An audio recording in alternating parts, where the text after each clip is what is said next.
మా ప్రాజెక్ట్ లో రిలీజ్ రావడం అంత ఈజీ విషయం అయితే కాదు. ఎంతో మంది రిలీజ్ కోసం ట్రై చేశారు, వాళ్ళకే రిలీజ్ రాలేదు. అలాంటిది నాకు రిలీజ్ వస్తుందని నేను ఎలా అనుకున్నాను?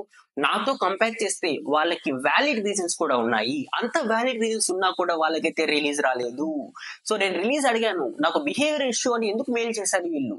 సో ఇవన్నీ కూడా ఈ వీడియోలో అయితే చూద్దాం. హోలా, this is Manish, you are watching Manish money YouTube channel. So ఈ వీడియో స్టార్ట్ చేసే కంటే ముందు ఈ వీడియో రిలేటెడ్ అయినటువంటి 2 పార్ట్స్ అయితేనే ఉన్నాయి, పార్ట్ 1 అండ్ పార్ట్ 2. ఆ 2 వీడియోస్ చూసిన తర్వాత ఈ వీడియో అయితే చూడండి, మీకు క్లియర్ గా అర్థమవుతుంది. సో పార్ట్ 1 అండ్ పార్ట్ 2 కి సంబంధించిన లింక్స్ అనేవి నేను ఇక్కడ కార్డ్స్ లోను, అదే విధంగా వీడియో కింద డిస్క్రిప్షన్ లో నేను ప్రొవైడ్ చేస్తాను. అక్కడి నుంచి పార్ట్ 1 చూడండి, ఆ తర్వాత పార్ట్ 2, దెన్ ఈ వీడియో చూడండి, మీకు క్లియర్ గా అర్థమవుతుంది. సో నాకే తెలియదు, నేను ఆ ప్రాజెక్ట్ కి అలొకేట్ అయ్యానని చెప్పేసి. సో ప్రాజెక్ట్ కి అయితే అలొకేషన్ అయితే కంప్లీట్ అయిపోయింది. నేను ఆ ప్రాజెక్ట్ లోకి వెళ్ళాను. వెళ్ళిన తర్వాత నాకు అర్థమైంది ఏంటంటే అదొక సపోర్టింగ్ ప్రాజెక్ట్. సో ఈ సపోర్టింగ్ ప్రాజెక్ట్ లో ఉంటే ఎలాంటి డెవలపింగ్ స్కిల్స్ మనం ఎన్హాన్స్ చేసుకోలేము, గెయిన్ చేసుకోలేము. నాకు ఉన్నటువంటి స్కిల్స్ కి ఆ ప్రాజెక్ట్ అనేది సెట్ అవ్వదు అని నేను డిసైడ్ అయ్యాను. సో కాబట్టి నేను ఏం చేశానంటే ఆ ప్రాజెక్ట్ నుంచి రిలీజ్ కావాలని చెప్పేసి నేను అక్కడ ఉన్నటువంటి టీమ్ లీడ్స్ కి చెప్పాను అనమాట. సో టీమ్ లీడ్స్ చెప్పిన తర్వాత టీమ్ లీడ్స్ వాళ్ళ మేనేజర్స్ కాల్ చేసి సో జరిగిందంతా చెప్పారు. సో వీళ్ళు రిలీజ్ అడుగుతున్నారు, సో ఏం చేయాలని చెప్పేసి వాళ్ళ మేనేజర్స్ కి కాల్ చేసి చెప్పారనమాట. సో దెన్ 1 వీక్ నేనైతే ఆఫీస్ కి అయితే వెళ్ళలేదు. ఈ 1 వీక్ చాలా ఇష్యూస్ అయితే జరిగాయి అనమాట. సో ఎవ్రీడే నాకు కాల్స్ వచ్చేటివి మేనేజర్స్ నుంచి కానీ, సో హైయర్ అఫీషియల్స్ నుంచి, హెచ్ఆర్స్ నుంచి, ఇలా మనకు డిఫరెంట్ పర్సన్స్ నాకు కాల్ చేసేవాళ్ళు. సో ఏమైంది, ఎందుకు రిలీజ్ కావాలి, సో ఏంటి రీజన్ ఏంటి, చాలా డిఫరెంట్ టైప్స్ ఆఫ్ క్వశ్చన్స్ అడిగేవారు అనమాట. సో నేను ప్రతి ఒక్కదానికి నేను ఆన్సర్ చేశాను. సో నాకు ఉన్నటువంటి స్కిల్స్ కి ఈ ప్రాజెక్ట్ అనేది సెట్ అవ్వదు. సో ఇది వచ్చేసి ఒక సపోర్టింగ్ ప్రాజెక్ట్, నాకు డెవలపింగ్ ప్రాజెక్ట్ ఇవ్వండి, నేను నాకు స్కిల్స్ ఎన్హాన్స్ చేసుకోవడానికి యూజ్ అవుతుంది, అలాగే నా కెరీర్ గ్రోత్ కూడా ఉంటుంది. ఈ సపోర్టింగ్ ప్రాజెక్ట్ లో ఎన్ని ఇయర్స్ చేసినా కూడా స్కిల్స్ అనేవి ఇంప్రూవ్ అవ్వవు, అదే విధంగా గ్రోత్ కూడా ఎక్కువగా అయితే ఉండదు. సో అని చెప్పేసి నేనైతే రిలీజ్ అడిగాను.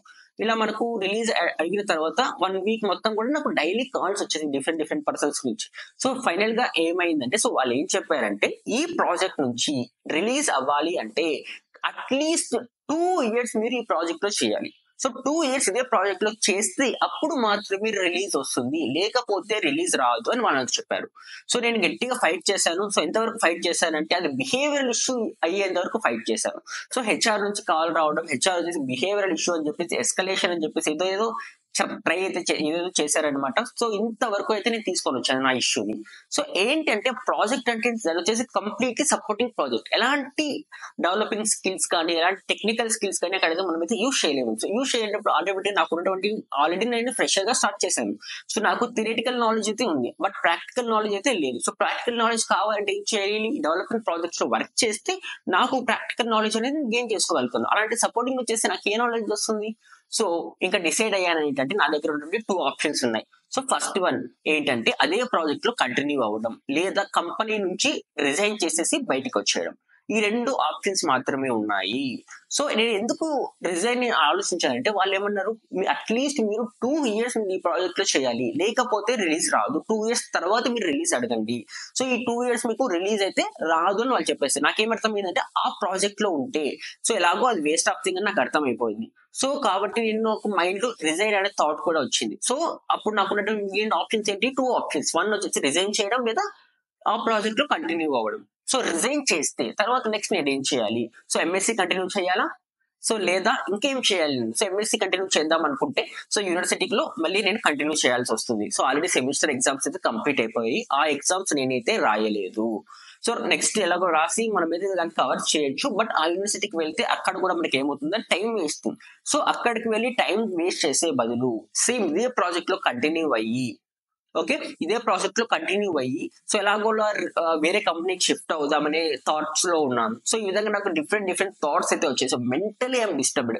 సో ఈ 1 వీక్ ఉన్నది, ఈ 1 వీక్ నాకు ఎవ్రీడే కాల్స్ రావడం, సో మేనేజర్స్ నుంచి రావడం, ఏవేవో క్వశ్చన్స్ అడగడం, ఏదేదో చేస్తున్నప్పుడు సో ఇవంతా కూడా నాకు మెంటల్ టార్చర్ లాగా అనిపించింది.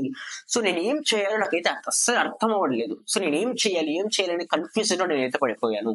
సో అలా కన్ఫ్యూజన్ స్టేట్ లో ఉన్నప్పుడు నేను ఒక నోటిఫికేషన్ అయితే చూశాను. అది ఏ నోటిఫికేషన్ అంటే doctor B R Ambedkar open university MSc admissions notification చూసాను. సో అంబేద్కర్ యూనివర్సిటీ ఓపెన్ యూనివర్సిటీలో ఎంఎస్సికి అడ్మిషన్స్ అనేది స్టార్ట్ అయ్యాయి. సో అప్పుడు నేను ఏం థింక్ చేశానంటే, ఓకే అంబేద్కర్ ఓపెన్ యూనివర్సిటీలో మనమైతే ఎంఎస్సి పెట్టేద్దాం, అడ్మిషన్ చేసేసుకుందాం. సో ఆ తర్వాత జాబ్ కి వెళ్తాం. సో ఒక 1 year అలా చేసేసి జాబ్ వేరే కంపెనీకి షిఫ్ట్ అయిపోవడం కానీ, లేదంటే రిలీజ్ తీసుకోవడం కానీ, ఏదో ఒక ట్రై చేద్దామని చెప్పేసి నేను ఏం చేశానంటే ఓపెన్ యూనివర్సిటీలో అడ్మిషన్ అయితే తీసుకున్నాను. సో ఇంకా వేరే థాట్ లేకుండా మళ్ళీ నేను అదే ప్రాజెక్ట్ లకి వెళ్ళాను. సో ఇది ఇంకొక రాంగ్ స్టెప్ అని నాకు తర్వాత రియలైజ్ అయ్యాను నేను. సో మళ్ళీ ఇంకొక రాంగ్ స్టెప్ అయితే నేనైతే వేసేసాను. సో ఏది ఎలా జరగాలని రాసి పెట్టి ఉంటుందో అది అలా జరుగుతుంది. సో మనం ఏం చేంజ్ చేయలేం కదా. సో ఏది ఎలా జరగాలో అలా జరిగిపోతూ ఉంటుంది. సో ఇంకా అంబేద్కర్ ఓపెన్ యూనివర్సిటీలో నేనైతే ఎంఎస్సి మ్యాథ్స్ సంబంధించి అడ్మిషన్ అయితే తీసేసుకున్నాను. సో తీసేసుకున్న తర్వాత సేమ్ నేను అదే ప్రాజెక్ట్ లకి అయితే వెళ్ళాను.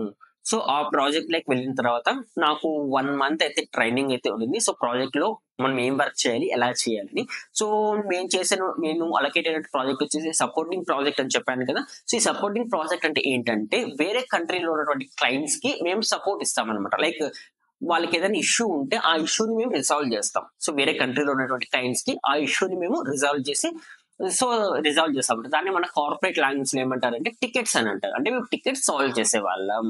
సో నేను జాయిన్ అయిన తర్వాత 1 month ట్రైనింగ్ ఉంది. సో ట్రైనింగ్ కంప్లీట్ అయిపోయిన తర్వాత ఒక 20 days కి మేము వర్క్ చేసే టూల్ అనేది ఏమైందంటే ఎండ్ అయిపోయింది. సో ఎండ్ చేసేసారు ఆ టూల్ ని.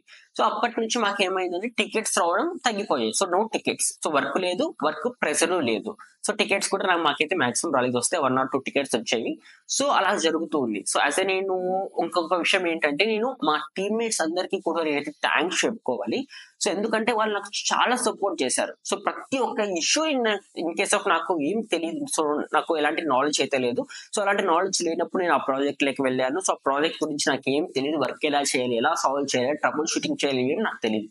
సో అలాంటి సిచ్యువేషన్ ఉన్నప్పుడు మా టీమ్మేట్స్ ప్రతి ఒక్కరు కూడా నాకైతే సపోర్ట్ చేశారు. సో ఏదైనా నాకు ఇష్యూ ఉంది, నాకు ఎలా రిసాల్వ్ చేయాలో తెలియదు అని అన్నప్పుడు సో వాళ్ళే దగ్గర ఉండి నాకు ఆ ఇష్యూ రిసాల్వ్ చేయించారు. సో కాబట్టి మా టీమ్మేట్స్ అందరికీ కూడా నేనైతే థ్యాంక్స్ చెప్పుకుంటున్నాను. సో అంత సపోర్ట్ నాకైతే ఇచ్చారనమాట. సో మంచి టీం దొరికిందని నేను అనుకున్నాను. సో మోస్ట్లీ మా టీం ఎలా ఉందంటే మొత్తం కూడా తెలుగు వాళ్ళమే అనమాట. సో అదర్ స్టేట్స్ వాళ్ళు కూడా ఉన్నారు, బట్ వాళ్ళు కూడా తెలుగులో మాట్లాడతారు. అంటే తెలుగు వాళ్ళ డామినేషన్ లాగా ఉంటుంది మా టీం అనేది. సో ఎక్కువగా మనం తెలుగులో సో అంత మా ఆఫీస్ మొత్తం కూడా తెలుగులో మాట్లాడుకుంటూ ఉంటాం మా ప్రాజెక్టులు. సో అంత తెలుగు వాళ్ళు ఉంది కాబట్టి కొంచెం కంఫర్ట్ గా ఉంటుంది. యాజ్ అన్ ఇంట్రోవర్ట్ సో నేను వాళ్ళతో కలవడానికి నాకు అట్లీస్ట్ ఒక 3 months టైం అయితే పట్టింది అనమాట. సో 3 months తర్వాత నేను వాళ్ళతో సో కలిసిపోయాను. సో వాళ్ళతో కలిసి మూవీస్ చూడడం కానీ, సో వాళ్ళతో మాట్లాడడం, గేమ్స్ ఆడుకోవడం, ఇలా టైం పాస్ చేసేవాళ్ళు. ఎందుకంటే మాకు వర్క్ లేదు కాబట్టి. సో మాకు చెప్పాను కదా, మాకు 9 hours ఆఫీస్ లో ఉంటాము. ఈ 9 hours లో 1 hour మాక్సిమం అంటే 1 hour అంతే. 1 hour కూడా మాకు వర్క్ ఉండదు. సో మిగతా టైం ఖాళీగానే ఉంటాం కదా. ఆ ఖాళీ టైంలో మేము ఏం చేసేవాళ్ళం అంటే కలిసి మూవీస్ చూసేవాళ్ళం, లేదనుకుంటే గేమ్స్ ఆడుకునే వాళ్ళం, ఇంకా ఏమంటే మాట్లాడుకుంటూ రీల్స్ షేర్ చేసుకుంటూ ఇలా మనం టైం పాస్ చేసేవాళ్ళం అనమాట. సో ఎందుకంటే మా ప్రాజెక్ట్ లో మాకు వర్క్ లేదు. సో మాకు వర్క్ లేదు, వర్క్ ప్రెషర్ లేదు. సో హ్యాపీగా ఉన్నామని మీరు ఎవరైనా అనుకుంటున్నారంటే మీకు పొరపాటు పడినట్టే. సో మేము ఎంత ప్రెషర్ అయితే ఫేస్ చేస్తున్నామంటే అంటే ఆ ప్రెషర్ అనేది వర్క్ ప్రెషర్ కాదు, అదే విధంగా వర్క్ ప్రెషర్ కాదు, ఎలాంటి అదర్ ప్రెజర్స్ అయితే కాదు.